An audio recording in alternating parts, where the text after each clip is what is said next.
یزید تو بہت اچھا انسان تھا، امیر المؤمنین یزید، خلیفۃ المسلمین یزید۔ الصواعق المحرقہ، النجوم الظاہرہ، مورد اللطافہ فی من ولی السلطنت والخلافہ،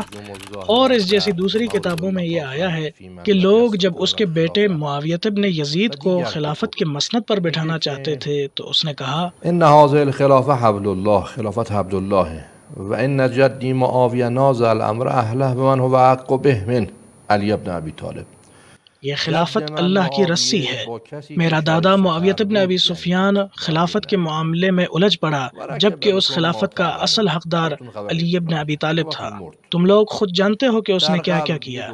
یہاں تک کہ وہ مر گیا۔ صار فی قبرہ رہینا بذنوبہ، اب قبر میں وہ اپنے گناہوں کا سامنا کر رہا ہے۔ قلد ابی الامر، پھر میرا والد خلافت کے مسند پر آیا لیکن وہ بھی اس کے لائق نہیں تھا۔ ونازع ابن بنت رسول اللہ صلی اللہ علیہ وآلہ وسلم، اس نے نبی کی بیٹی کے بیٹے سے جنگ کی فقصف عمرہ، اور اس کی عمر آدھی ہو گئی، وانبتر عقبہ، اور اس کی نسل میں سے صرف میں بچ گیا ہوں، وصار فی قبرہ رہینا بذنوبہ،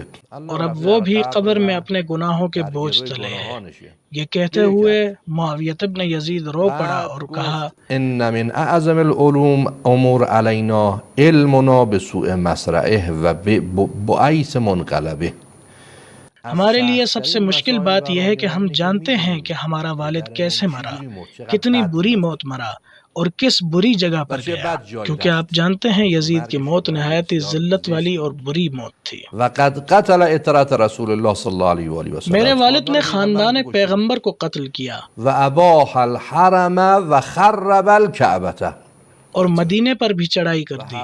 یہاں تک کہ اس نے 3 دن تک اپنے سپاہیوں کو کھلی آزادی دے دی تھی تاکہ وہ جو چاہیں کریں، وخرب الکعبۃ، اور اس نے کعبے کو بھی نقصان پہنچایا۔ ولم اذق حلاوۃ الخلافہ فلا اتقلد مرارتها، میں نے خلافت کی مٹھاس کبھی نہیں چکھی، اس لیے میں اس کی کڑواہٹ بھی نہیں چکھنا چاہتا، نہ اس کی مٹھاس مجھے چاہیے نہ اس کی تلخی۔ اب اس کا بیٹا کہہ رہا ہے کہ میرے والد نے یہ سب جرائم کیے، لیکن آج کچھ لوگ 1300 سال گزرنے کے بعد آ کر کہتے ہیں کہ نہیں، یزید تو بہت اچھا انسان تھا، امیر المؤمنین یزید، خلیفۃ المسلمین یزید۔ عجب ہے ایسے لوگوں پر۔